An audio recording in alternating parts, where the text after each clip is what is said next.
Unit 7, what is the name of Unit 7? It is Alchemist. Oh, the Alchemist. Who is an alchemist? Who is a chemist? अच्छा, it's an Arabic name, like Arabic English, कि alchemist हम Arabic English में बोलते हैं. Chemist is a person related to chemistry, right? Someone who does exploration and observation and experiments in chemistry to find out about chemicals and stuff. So alchemist is a kind of that kind of a person. अब हम यहाँ क्यों कर रहे हैं alchemist का और what is it about? अच्छा, text type it is excerpt from a novel. एक novel से एक part लिया गया है, ठीक है. थीम इसमें tourism and traveling से related है और इसमें self awareness like tourism and traveling. अच्छा, एक थीम है, एक सब थीम है, राइट. थीम का मतलब होता है कि किस थीम पे ये स्टोरी आपको नजर आ रही है, सही है, किस थीम पे वो बन रही है, लाइक उसमें कोई ट्रैवल कर रहा है या क्या हो रहा है क्या नहीं हो रहा. That is about the theme. सब थीम इज कि what that topic is actually about, कि वो like what is that topic teaching you, like उसमें क्या सिखाया जा रहा है, किस चीज पे फोकस हो रहा है. इट इज सेल्फ अवेयरनेस, ठीक है. Let's read it and know कि ये क्या बेसिकली है, कौन है, क्या बता रहा है हमें, क्या नहीं बता रहा. अच्छा, now the chapter name is Alchemist, The Alchemist, and translated by Alan R. Clark, published 1992. अच्छा, अब because they write it translated, तो इसका मतलब है कि it is an extract from Arabic or some other language, ठीक है. It is the name of the chemist, the alchemist is Paulo Coelho. I don't know this correct pronunciation for this, but it's I guess Paulo Coelho, ठीक है. अब ये कौन है? Who is he? I think हमने इसका नाम सुना हुआ है. I have seen his name on some certain books, novels के ऊपर. तो ये हमने सुना हुआ है, राइट. तो अब alchemist, अच्छा, I think the Alchemist is a book. Now I remember. Alchemist is basically a book, a novel. उसमें से एक चीज एक्सट्रैक्ट करके आपको बताई गई, ठीक है. अच्छा, और पोल कोयलो ने ये लेसन जो है वो लिखा. He is the author of this novel. और ट्रांसलेट किसने किया इसको? एलन आर क्लार्क ने ट्रांसलेट किया, ठीक है. ओके. और सबसे इम्पोर्टेंट बात, हमने इस चैप्टर के ग्रेन टेस्ट का जो प्रैक्टिस टेस्ट है उसका लिंक हमने डिस्क्रिप्शन में डाल दिया. आप डिस्क्रिप्शन में जाकर ये ऊपर पहला लिंक है प्रैक्टिस ग्रेन टेस्ट को, यहाँ पे जाएं और सॉल्व करें और प्रैक्टिस करें. यहाँ से आपने अगर प्रैक्टिस कर ली, आपके एग्जाम्स के अंदर MCQs के अंदर 100% मार्क्स गारंटेड है. उसके अलावा अगर आपको हमारे फ्री नोट्स चाहिए, lecture, guest papers, model papers चाहिए, तो इस पहली वाली लिंक पे क्लिक करके आप हमारे चैनल को ज्वाइन हो जाए और दूसरी वाली लिंक को क्लिक करके आप हमारा व्हाट्सएप ग्रुप है इम्पोर्टेंट प्रीमियम, उसको ज्वाइन हो जाएं, ठीक है. अगर आपको ट्यूशंस वगैरह के अंदर एनरोल होना है, कोई डाउट है, तो ये हमारा व्हाट्सएप नंबर, इस पर क्लिक करेंगे आप डायरेक्ट व्हाट्सएप पे चले जाएंगे और तमाम बुक्स के PDF इस वाले यहाँ पर आखिरी वाले आपके पास गिवन है. आप यहाँ से कोई भी बुक उठा सकते हैं, आपकी जो मर्जी चाहे, सारी की सारी क्लासेस का. इसके साथ साथ आपसे रिक्वेस्ट है आप चैनल को सब्सक्राइब और वीडियो को लाइक भी करते हैं. नाउ क्या कह रहे हैं इसमें कि there is a story about a boy and which who lives in Santiago. अब हम इसको पढ़ते हैं और देखते हैं कि उसमें क्या हम सब बात करेंगे. The boy's name, अच्छा sorry, his name was Santiago. The boy's name was Santiago, yes, Santiago. Dusk was falling as the boy arrived with his herd at an abandoned church. Herd किसको कहते हैं? पुराने ज़माने में जब वो जैसे बकरियां चराते थे या भेड़ जो थे ना, शीप्स, उनको जो एक फार्मर या फार्म बॉय जो है वो उनको सबको लेके जा रहा होता है इकट्ठा एक क्लस्टर में, तो that is called a herd. तो वो क्या हुआ कि डस्क वाज फॉलिंग, यानी कि शाम होने लगी थी. एंड जो लड़का था वो पहुंचा एक अबैंडन चर्च पे. यानी अबैंडन चर्च का मतलब एक चर्च है जो आपको यूज नहीं करता, या it's abandon, like no one go there, इस तरह का. The roof had fallen in long ago. उसकी छत काफी टाइम पहले गिर चुकी थी. And an enormous sycamore had grown on the spot where the sacristy had once stood. अब जो एक सैक्रिसिटी हम किसको कहते हैं? जैसे हम कहते हैं ना सेक्रेट, कोई सेक्रेट जगह या कोई रिलीजियस यू कैन से, ठीक है, रिलीजियस कोई जगह होती है वो सेक्रेड होती है, ठीक है, सेक्रिसिटी है उसको कहते हैं. तो वो आपके पास एक जगह थी, लेकिन अब वहाँ पे एक साइकोमोर या सिकामोर भी इसको कहते हैं। इसका मतलब होता है ये it's not a plant, but जैसे वो किसी जगह पे बहुत जैसे दरख्त उग जाता है और बहुत सारे पेड़ पौधे आ जाते हैं, लाइक इसे सेंटर होता है, सेंटर में बहुत बड़ा सा कोई दरख्त आ जाता है, सही है। तो वो आपके पास जो है वो उसको ये इंडिकेट कर रहा है, ठीक है। एक इनॉर्मस कैमोर यानी कि बहुत ज्यादा जो है ना बड़ा एक ट्री सा बीच में से एकदम से बढ़ गया, सही। It had grown on the spot, कि वहां पे वो उग गया। अब वो सर्टेन रीजंस हो सकते हैं। फेडरल बोर्ड के एनुअल एग्जाम्स का डर है, लेकिन ये नहीं पता कि तैयारी कहाँ से करनी है। दूसरी बात ये नहीं पता कि एग्जाम के अंदर सवाल का जवाब लिखना कैसे है, कैसे सेंटेंसेस को फॉर्म करना है, कैसे हमें फुल के फुल मार्क्स मिले। तो भाई घबराना किस बात से, हमारी बैच इसी प्रॉब्लम को तो सॉल्व करने आई है। तो आप भी हमारे बच्चों की तरह 97.8 परसेंटेज ला सकते हो, 98.27 परसेंटेज ला सकते हो, फातिमा की तरह अगली फातिमा आप बन सकते हो। आप 505 मार्क्स ले सकते हो आउट ऑफ 520। अच्छा जी, कैसे? हम आपको सिखाते हैं कि एग्जाम के अंदर लिखना कैसे होता है, ग्रेड टेस्ट प्रोवाइड करते हैं। देखें जी, हमारे पास है पाकिस्तान की one of the best faculty. आप कोई भी सब्जेक्ट लेना चाहें, आपका जो दिल करे, आप सारे सब्जेक्ट्स लें, सिर्फ और सिर्फ 3000 रुपये में पूरे साल में। आपको एग्जाम राइटिंग मेथड सेशन दिए जाते हैं कि सवाल का जवाब लिखना कैसे, डिफरेंस वाला अलग क्वेश्चन, डेफिनेशन अलग, एग्जाम्पल वाला अलग, मैथ के सवालों का जवाब अलग होता है। आपको टॉपर बच्चों के नोट्स दिए जाते हैं, आपको फुल बुक के notes, question answers, live classes के अंदर कॉन्सेप्ट पढ़ाया जाता है आपको, और उनकी रिकॉर्डिंग्स भी दी जाती हैं। भैया और क्या चाहिए? अच्छा, और मजे की बात, ग्रैंड टेस्ट से हमारा समझो पेपर लगता है। ये हमारा है केमिस्ट्री का ग्रैंड टेस्ट, इसका सवाल नंबर तुम नोट करो ये। तो भैया इस ग्रैंड टेस्ट में से आपके 3 सवाल लगे हैं क्लास 9 के केमिस्ट्री के पेपर में, इस साल जो नए सिलेबस से हुआ था 2025 के अंदर ग्रेड 9 का। तो इतने इंपॉर्टेंट हमारे ग्रैंड टेस्ट होते हैं, सारे आपको दिए जाते हैं। तो भैया देर किस बात की, इस नंबर पे कांटेक्ट करें और अभी रजिस्टर करवाएं।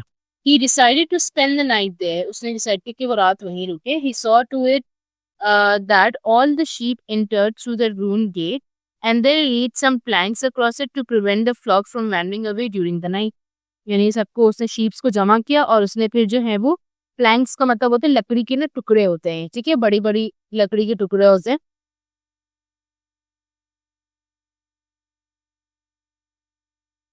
उसको हम प्लैंक्स कहते हैं, ठीक है। तो वो उसने गेट के पास रख दिए ताकि वो जो है क्या ना हो, इधर उधर वेंडर ना करे, इधर उधर घूम ना जाए। अच्छा, रात के मतलब वो सो रहा है, ऐसा ना कि वो बाहर निकल जाए। There was no wolves in the region, कोई लोमड़ियां नहीं थी, but once an animal had strayed during the night and the boy had to spend the entire next day searching for it, ठीक है।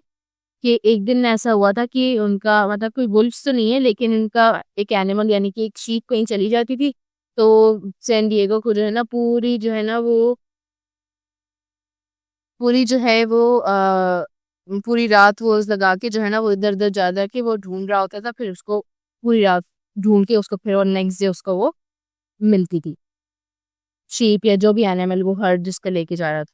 ही swept the floor with his jacket and lay down using the book he had just finish reading as a pillow. अच्छा,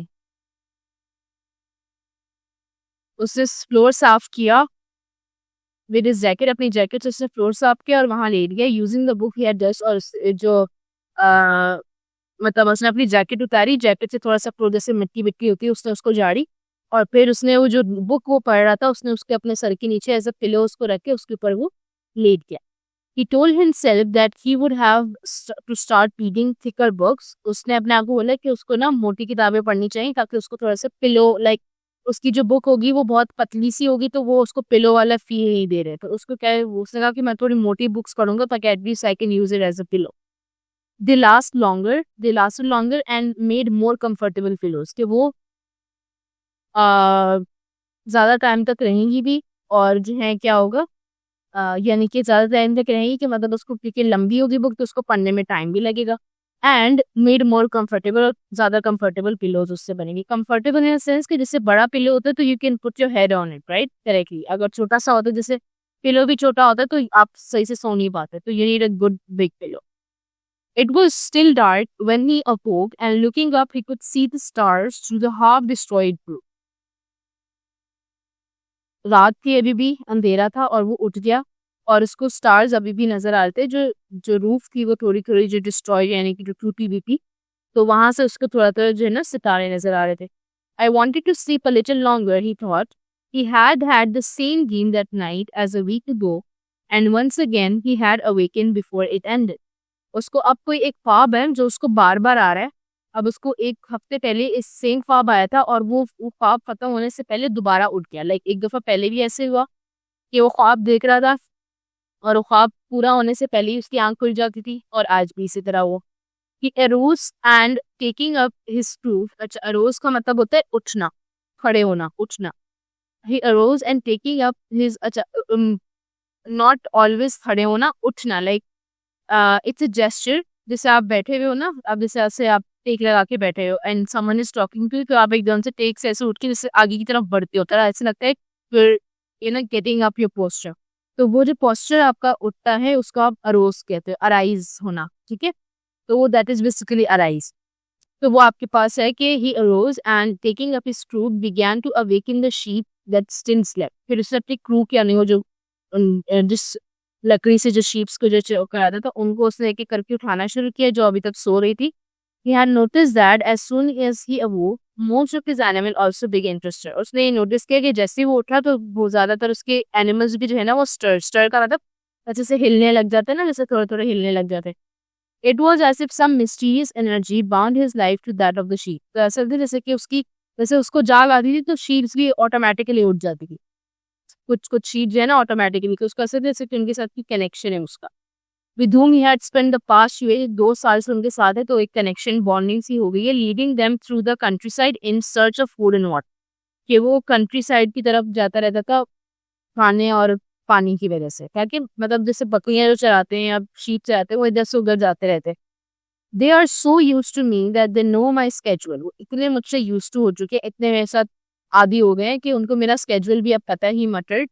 Thinking about that for a moment, he realized that it could be the other way around, that it was he who had become accustomed to their schedule. फिर उसने ये सोचते उसने कहा कि हो सकता है, जिससे वो कह रहा है कि ना ये लोग मुझसे जो है वो इतनी यूज टू हो चुकी है। फिर उसने कहा कि the other way around, हो सकता है कि ये मुझसे, मैं इनसे जो है यूज टू हो गया और मैं इनके स्केड्यूल के हिसाब से जो है ना अकस्टम्ड हो गया। अकस्टम का मतलब जैसे आप कुछ कस्टमाइज कराते हो ना कोई चीज, तो यानी आप उसकी आप उस तरीके से कस्टमाइज हो गए, ठीक है।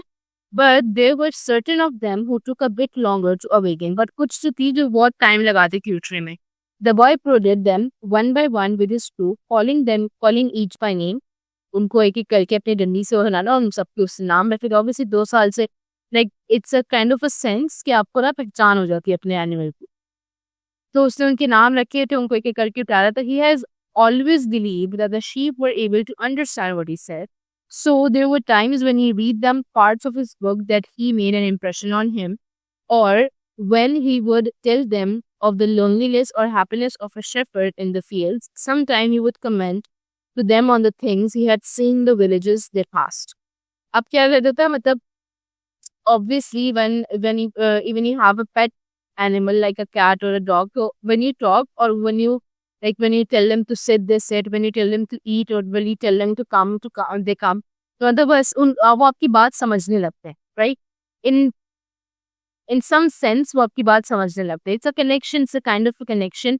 ऑब्वियसली एक मेमोरी होती है, तो उस हिसाब से they understand what you are saying. तो उसको भी लगता था कि शीप सारी मेरी बातें समझते, तो उनको कभी बुक से कहानियां सुना रहा है, कभी विलेज में जिसको जो चीजें उसने देखी वो उसको सुना रहा है। तो like he used to talk to them as वो उसके जैसे दोस्त को। अच्छा, but for the past few days he had spoken to them about only one thing, the girl, the daughter of a merchant who lived in a village. They would reach in about 4 days. He had been to the village only once the year before. The merchant was a proprietor of a dry goods shop, and he always demanded that the sheep be shared in his presence, so that he would not be cheated. A friend had told the boy about the shop, and he had taken his sheep there. अच्छा, अब हुआ क्या कि अब वो इस तरह कहानियां बताता था, but for the few days, for कुछ कुछ टाइम से वो जो है भेड़ बकरियों से सिर्फ एक ही बात करे, एक लड़की की बात कर रहा है who is a daughter of a merchant. एक मर्चेंट कहते हैं जो आपका ये खरीदो फरोख्त और सेल्समैन होता है ना, बिजनेसमैन बेसिकली, उनको वो मर्चेंट्स होते हैं। तो वो से ड्राई गुड्स की, यानी कि जैसे कि शीप्स का जो फर होता है और लेदर और इन सब चीज़ों की वो लाइक ट्रेडिंग करता रहा। तो वो ऐसा बंदा था कि वो जो है ना उसकी अपनी प्रेजेंस में ही शेड करवाता था शीप्स को, यानी शेड का मतलब कि वो जो उनके बाल काट देते हैं ना सारे मशीन से, तो वो बाल फिर यूज होते हैं वुवन क्लोथ्स एंड स्टफ। तो वो अपने सामने करवाता था ताकि उसको कोई चीट ना, पैसे ना कोई कम दे दे ज्यादा दे दे, मतलब इस तरह करके कुछ वो उसको देखता था। अच्छा, अब उसके दोस्त ने उस लड़की के दोस्त ने उसको बताया था कि सैंटियागो को, उसने बताया था कि भाई इस तरह चाहो तो मैं शीप्स हैं मेरे पास, तुम जाके उनको फर दे दो फिर, and I need to sell some wool. तो बॉय ने मर्चेंट के पास गया तो उसने उसको बोला कि I need to sell some wool, कि मुझे जो है वो कुछ वूल बेचना है। Wool is the fur basically of that sheep. The shop was busy and the man asked the shepherd to wait until the afternoon. So the boy sat on the steps of the shop and took a book from his bag. तो उसने क्या किया कि अपने जो है ना वो बैठ गया स्टेप्स पे, यानी कि स्टेयर्स पे बैठ गया वो, और अपनी बुक निकाल ली उसने। I didn't know shepherd knew how to read, said a girl's voice behind him. तो एक लड़की आई पीछे से, like he is telling about जो उसको जिस लड़की के बारे में बात कर रहे जिससे 1 साल पहले वो मिला था, तो उसकी अब कहानी बता रहे कि एक लड़की ने बोला कि लड़की की आवाज पीछे से आई कि मुझे पता नहीं था कि एक शेफर्ड इज अ चरवाहा, कि चरवाहे को पढ़ना भी आता है। The girl was a typical of the region of Andalusia and with flowing black hair and eyes that vaguely recalled the Moorish conquerors. अब उसको थोड़ा सा जो है ना डिस्क्रिप्शन बता रहे हैं लड़की की कि she was typically of the region of Andalusia, यानी वो जगह है वहाँ की, जैसे रीजनल लोग होते हैं ना, जैसे आप पठान होते हैं तो आपको पता चल जाता है कि ये पेशावरी है या कोयटा वाले हैं या अफगानी है, राइट। लाइक उनको देख के यू कैन एनालाइज, या उनको आप रिजेम्बलेंस आपको शो हो जाती है कि किस रीजन से है ये लोग, ठीक है। तो उस तरह का उसका लाइक फीचर्स से ब्लैक हेयर थे, आईज जो है वीगली रिकॉल द मूरिश कॉन्करर्स। तो Moorish conquerors it's just resemblance कि उसकी तरह उसकी आंखें इतनी बड़ी बड़ी और बड़ी बड़ी इसकी आंखें नहीं, ठीक है। वेल यूजुअली आई, अब उसको रिप्लाई किया कि usually I learn more from my sheep than from books, कि मैं जो है वो शीप से ज़्यादा जो है वो कि मैं बुक से ज़्यादा अपनी शीप्स को जो है ना उनसे सीखता हूँ। He answered, उसका आंसर किया, during the 2 hours that they talked, she told him that she was a merchant daughter. फिर वो 2 घंटे तक बात करते रहे, and she told him कि मैं जो हूँ merchant की daughter हूँ, and spoke of life in the village, where each day was like all the others. The shepherd told her of Andalusian countryside and related the news from the other towns where he had stopped. It was pleasant change from talking to his sheep. तो अब वो उसको भी, जैसे अब तक वो सिर्फ शीप से ही बातें करता है, तो अब उसको कोई बंदा मिल गया कि वो उससे अब बातें डिस्कस कर रहा है, कहाँ कहाँ वो गया, उसने कहा क्या क्या देखा। तो it was a good change, pleasant mean a good change for him. How, तो फिर the girl asked at one point that how did you learn to read, कि तुमने पढ़ना कैसे सीखा। He said, like everybody learns in school, के school में, well if you know how to read, why are you just a shepherd? If you know how to read, like ये sense होता था ना कि अगर वो शेफर्ड है कोई है तो वो तो अनपढ़ होगा, उसने कुछ पढ़ा लिखा नहीं होगा। तो शी इज आस्किंग कि if you know how to read, अगर तुम्हें पता है कि कैसे पढ़ते हैं, तो why are you just a shepherd. The boy mumbled an answer that allowed him to avoid responding to her question. He was sure the girl would never understand. Like उसने मम्बल किया, मम्बल कहते हैं कि when you talk to your own self, like आप अपने आप से इधर उधर की बातें कर लो, लाइक डू नॉट रिस्पॉन्ड करेगी, तो ताकि मैं उसकी मतलब ताकि वो उसको अवॉइड करे उसके क्वेश्चन पर। अब उसको पता था कि लड़की को समझ में आएगी मेरी बात। He went on telling stories about his travel and her bright Moorish eyes went wide with fear and surprise. वो अपनी ट्रैवल की स्टोरीज उसको बताता रहा, तो वो उसकी आंखें जो हैं वो जैसे फटी बड़ी बड़ी हो जाती हैं, एक हैरानगी से और डर से और सरप्राइज से। तो her eyes were like that. As the time passed, the boy found himself wishing that the day would never end, that her father would stay busy and keep him waiting for 3 days, he recognized that he was feeling something he had never experienced before, the desire to live in one place forever with the girl with the raven hair. His days would never be the same again. So now you can get the idea what this text is telling you. The boy somehow he just fell for that girl who he just had met for the 2 hours. और उसका था कि बस अभी time यही रुक जाए और उसके फादर जो है वो और बिजी रहे और 3 दिन तक भले मैं यहीं पे बैठा रहूँ, मतलब to just stop her because she was pretty and she was beautiful and well, he had fallen for her. So now they're saying कि his days will never be the same, कि अब उसको obviously he'll always be thinking about her, जैसे वो अभी सोच रहा है. But finally the merchant appeared, but merchant आ गया and asked the boy to share 4 sheep. He paid for the wool and asked the shepherd to come back the following year. उसने उसको wool दे दी 4 sheep की और इसको फिर बोला कि अब अगले साल आ जाओ. And now it was only 4 days before he would be back in that same village. He was excited and at the same time uneasy. Maybe the girl had already forgotten him. Lots of shepherds passed through selling their wools, etc. अब मतलब अब समझ आ रही है कि अब he's going there again in 4 days. He's reaching there और अब वो like he's very excited. We know the reason why. But he's also nervous कि पता नहीं हो सकता है she had already forgotten और उसको जो है वो मैं याद हूँ भी कि नहीं हूँ और क्या से क्या हो गया because it's been a whole year. तो उसको जो है इस चीज़ की परेशानी लगी हुई थी बिकॉज बहुत सारे मर्चेंट जो हैं वो आते जाते हैं और बहुत सारे जो हैं वो शेफर्ड आते जाते होंगे अपनी वूल दे के चले जाते होंगे, तो she would probably have forgotten him. तो उसके तो दिमाग में ये सब चल रहा था कि it doesn't matter, he said to the she, I know other girls in other places, कि मैं जानता हूँ और लड़की, मतलब कि ही सेड कि कोई मसला नहीं, अगर वो मुझे भूल भी गई तो मुझे और लड़की को भी मैं जानता हूँ और जगहों. But in his heart he knew that it did matter, like to just अपने आप को जैसे तसल्ली देने के लिए कि हाँ कुछ कोई मसला नहीं और भी है मेरे पास, like a typical boys thing. But deep down he knew कि नहीं, it did matter. He wanted her to remember him. And he knew that shepherds, like seamen and like traveling salesmen, always found a town where there was someone who could make them forget the joys of carefree wandering. कि मतलब like जब कोई इंसान होता है ना कि they having a single routine every day और वो सब जैसे अब जो सेल्समैन और ये होते थे पुराने ज़माने में, एक जगह से दूसरी जगह से, like they are always travelling. तो उनको भी जैसे उनकी एक डिज़ायर होता है कि यार this we find something that make us stay in at one place. या जैसे ऐसा होता है ना कि if you go for work तो आपको पता है कि आपने घूम फिर के वापस यहीं आना है, अपने घर ही आना है. तो you need to have a home. आपको एक घर चाहिए कि आप घूम फिर के पूरी दुनिया से घूम फिर के वापस आप एक जगह पे आओ. But if there is no one at home, if there is no one there, तो you won't stay at that home, right? You will just go from here to there and आप सिर्फ घूमते रहेंगे, आप कभी वापस नहीं आएंगे. तो they want something like that home, कि उनको वो वापस जाएं उस तरफ. और जो उनकी जो like to make them forget the joys of carefree wandering, कि जो carefree wander जो इधर उधर भागते रहते हैं, मतलब इधर उधर जाते रहते हैं, कोई फिक्र नहीं होती.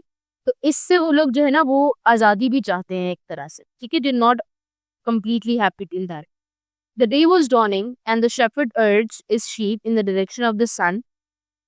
अब दिन जो है दोबारा चढ़ने लगा, लाइक रात हो गई, अब दोबारा सुबह होने लगी, तो अब दिन चढ़ने लगा, यानी कि सूरज आने लगा, रोशनी होने लगी.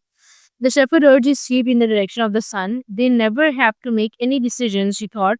Maybe that's why they always stay close to it. कि उनको कोई डिसीजन लेने की ज़रूरत ही नहीं पड़ती, मतलब just thinking about the sheep, कि उनको बस मैं जिस डायरेक्शन में करता हूँ उस डायरेक्शन में चले जाते हैं, उनको सोचने की तौफीक ही नहीं करनी पड़ती. तो इसकी वजह से वो जो है ना वक्त मुझसे मेरे साथ साथ रहते हैं. The only thing that concerned the sheep were food and water. Obviously, an animal, उसका और क्या concern होता है कि just food and water. As long as the boy knew how to find the best pastures in Andalusia, they would be his friends. Ab, yes, their days were all the same, with the seemingly endless hours between sunrise and dusk, and they had never read a book in their young lives and didn't understand. The boy told them about the sights of the city, They were content with just food and water, and in exchange, they generously gave off their wool, their company, and once in a while their meat. अब अब वो बात कर रहा है अपने दोस्तों के बारे में कि जो उसके दोस्त हैं, अब उनको पढ़ना लिखना आता नहीं है, ठीक है। उनको जो है वो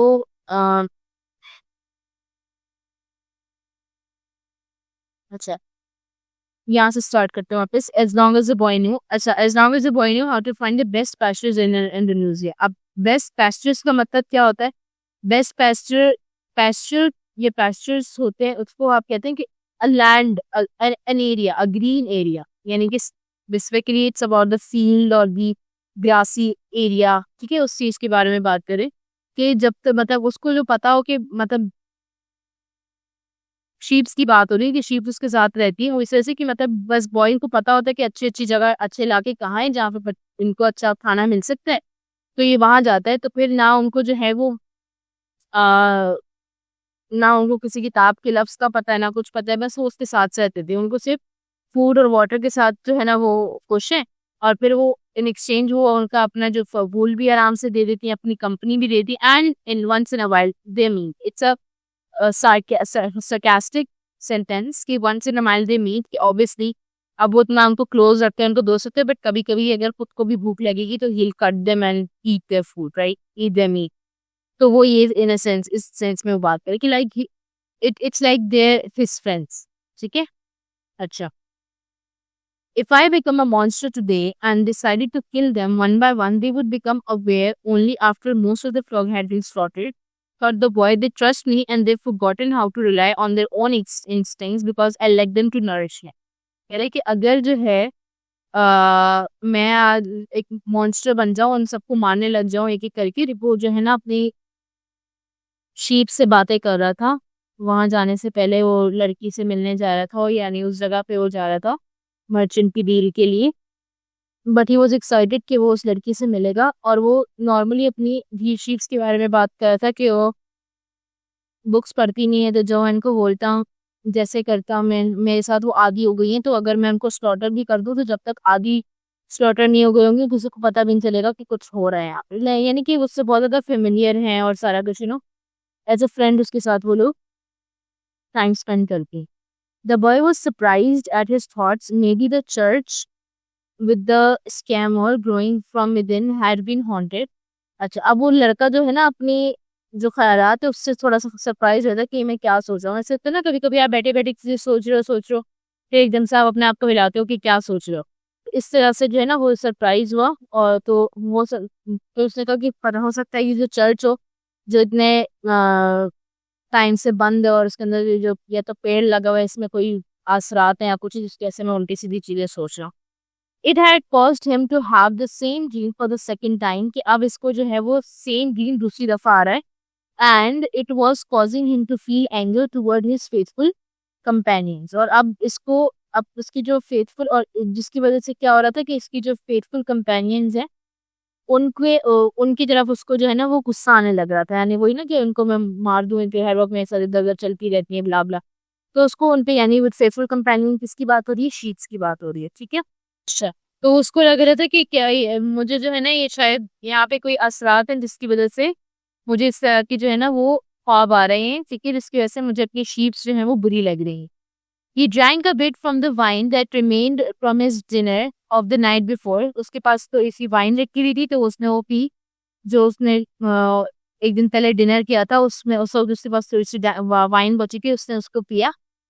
And he gathered his jacket closer to his body. We knew that a few hours from now, with the sun at its zenith, the heat would be so great that we would not be able to lead his flock across the fields. अच्छा, अब उसके बाद उसने अपनी jacket वैकेट उठाई और अपनी body के करीब कर ली, पर उसने कहा कि उसको पता था कि अब कुछ घंटों बाद सन इतना तेज हो जाएगा कि उसकी हीट इतनी ज्यादा होगी कि मैं अपने जो है ना फ्लॉक को वो नहीं लेके जा पाएगा। It was the time of the day when all of the Spain slept during the summer. ये वो टाइम था कि जब स्पेन जो है वो गर्मियों में सो रहा था। जैसे कि नॉर्मली भी ऐसा होता है ना कि जब गर्मियां होती हैं तो दोपहर में अक्सर लोग सो रहे होते हैं कि because it's too hot to go outside. तो वही टाइम था कि इतनी सख्त गर्मी होती थी कि वो आप बाहर नहीं जा सकते थे। The heat lasted until nightfall, और हीट तब तक रहती थी जब तक रात नहीं आ जाती थी, तब तक इवन शाम भी गरम गरम होती थी. And all that time he had to carry his jacket, but when he thought to complain about the burden of its weight, he remembered that because he had the jacket, he had withstood the cold of the dawn. फिर उसको अपने jacket, उसके पास हर वक्त उसको jacket लेके जानी पड़ती थी इधर से उधर. लेकिन फिर उसको ये, जब वो जैकेट के बारे में करता था कि यार अब मैं जैकेट कहाँ घुमाऊं, तो गर्मी होती है ना, फिर आप अपने आप से सारी चीजें फेंक रहे होते हो. और जैकेट साथ लेके घुमाना या पहन के घूमना फिर तो बहुत ही कोई अजीब बात है. लेकिन जब वो कंप्लेन करता था कि ये इतना भारी है और ये वो, तो फिर उसको ये भी याद आता था कि इसी जैकेट की वजह से वो इस सख्त सर्दी में भी जो है वो गुजारा कर पाता है. ठीक है. So we have to be prepared for change, he thought. तो उसने कहा कि हमें चेंज के लिए प्रिपेयर रहना पड़ता है, कि ऑब्वियसली आई नो कि अभी देख सर्दियां हैं तो मेरे लिए जैकेट अच्छी है, लेकिन जब गर्मी होगी तो जैकेट मेरे लिए बर्डन हो जाएगा, बट मुझे इसके लिए पहले से प्रिपेयर होना चाहिए. One day, one afternoon, we have to be prepared for a change, he thought, and he was grateful for the jacket's weight and warmth. One afternoon, on a visit to his family, he had summoned up. अच्छा, ये अभी तक उसी church में है और ये सारी चीजें अभी तक वो सोच रहा है. ठीक है. One afternoon, on a visit to his family, he had summoned up the courage to tell his father that he didn't want to become a priest, that he wanted to travel. अब एक दिन ऐसा हुआ कि उसने अपनी family के पास जो है वो फैमिली के साथ वो फैमिली को विजिट करने गया, तो उसने उनको अपने वो से हिम्मत जमा की और बताया अपने फादर को कि मैं जो हूँ वो प्रीस्ट नहीं बनना चाहता, मैं ट्रैवल करना चाहता. अच्छा, वो इज अ प्रीस्ट. प्रीस्ट एक रिलीजियस बंदा होता है जो क्या करता है, जो एक जगह से दूसरी जगह जाके किसी को वो कर रहा होता है, रिलीजन के करीब करता है, रिलीजियस बातें उनको सिखाता है, कुछ इस तरह का. राइट. तो वो कहता है कि मुझे वो नहीं बनना, मुझे सिर्फ ही वांटेड टू ट्रैवल, उसको सिर्फ घूमना फिरना है. Those people, when they see our land, say that they would like to live here forever, his father continued. Well, I'd like to see their land and see how they live, said his son. अच्छा, अब कहता है कि जो लोग हैं वो क्या करते हैं कि वो मतलब अब ट्रैवल से कहा ना कि मुझे ट्रैवल करना है, तो उसके फादर उसको कहते हैं कि ना ये जो बाहर वाले लोग हैं जहाँ तुम ट्रैवल करना चाहते हो, वो चाहते हैं कि वो हमारी कंट्री में आके हमारी कंट्री देखिए, हमारी ज़मीनें कैसी हैं. तो वो उसका बेटा कहते हैं हाँ, तो मैं चाहता हूँ कि मैं जाकर उनकी ज़मीनें देखूँ. मतलब इसका इस तरह से मीनिंग है कि जैसे लोग कहते हैं ना कि यार मुझे बाहर जाना है, मुझे वर्ल्ड टूर पे जाना है और ऐसे वैसे, फिर लोग कहते हैं कि अपना पाकिस्तान इतना अच्छा है, बाहर जाके क्या करने. लोग पाकिस्तान आते हैं घूमने के लिए और तुम्हें पाकिस्तान से बाहर घूमने जाना है. तो वो वही बात है कि नहीं, उन लोगों के लिए पाकिस्तान इज फैसिनेटिंग, बट हमारे लिए बाहर वाली जगह इज फैसिनेटिंग. राइट. तो लाइक जो भी होम आपका नहीं होता वो आपको ज्यादा लाइक, अगर आपको कोई जगह जिससे आप फेमिलियर नहीं होते तो वो आपको ज्यादा फैसिनेट करती है कि यार आप जाके एक्सप्लोर करो कि वहाँ क्या है. तो सिमिलरली इसी तरह उसके बेटे ने भी, यानी उस लड़के ने ही जवाब दिया. The people who come here have a lot of money to spend so they can afford to travel. तो इसके देखा कि जो लोग यहाँ आते हैं उनके पास बहुत पैसा होता है, तो वो अफोर्ड कर सकते हैं आना जाना.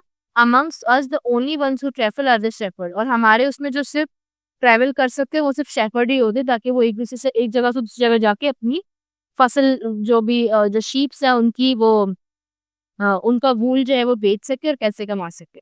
तो well then I will be a shepherd. तो फिर मैं एक शेफर्ड बनूंगा. तो उसने बोला, यानी कि इसका मतलब ये है कि वो बता रहे हैं कि ये शेफर्ड बना कैसे. जैसे वो शीप्स पे बात हो रही थी ना कि शीप कैसे उसके साथ रही, ब्ला ब्ला, तो वो अब इसके अंदर ये अब कहानी रिकॉल कर रहा है कि वो शेफर्ड बना कैसे. कि वो उसकी फैमिली में सब प्रीस्ट बनते थे, बट उसको ट्रैवल करने का शौक था, तो उसके फादर ने कहा कि ट्रैवल के लिए या तो बहुत पैसा चाहिए या आपको शेफर्ड होना पड़ेगा.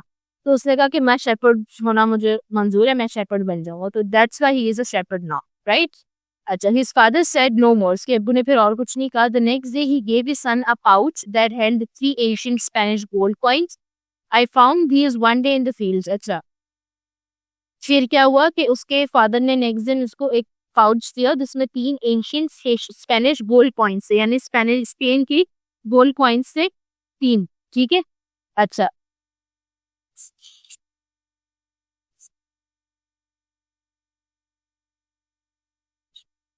गोल्ड कॉइन्स दे दिए उसको. ठीक है. लाइक ऑब्वियसली वो जा रहा है तो he should have something to spend और टू लिव और टू ईट और सम टू बाय शीप्स. तो उसके लिए उसने उसको कुछ पैसे दिए और बोला कि I found these on a field one day I wanted them to be part of your inheritance. तो मुझे एक दफ़ा खेती बाड़ी करते हुए, यानी फार्मर होगा तो खेती बाड़ी करते हुए जो है ना ये फार्म में मिले, और मैं चाहता हूँ कि ये ना मैं चाहता था कि मैं तुम्हारी जायदाद में लिख दूँ, ठीक है।